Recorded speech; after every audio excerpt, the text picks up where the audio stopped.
Hello class, in this video we're going to be installing VirtualBox on Windows. I am using a Windows 7 machine, but if you have Windows 10, it's gonna be all the same.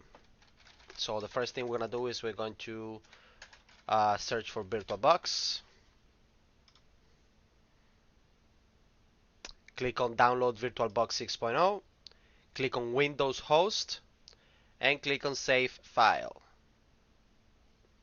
The download's over here. It doesn't take long depending on your internet speed. Open the installer. I open it directly from here, but you can open it from your downloads folder. This installation is not different from how you install any other program in your computer. It's pretty much a setup. Yes, yes, yes, continue. I'm gonna pause the video now. Yes.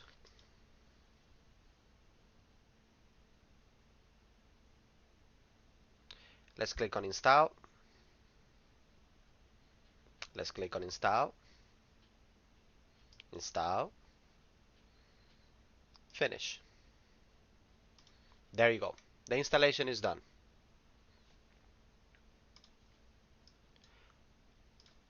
See you in the next video.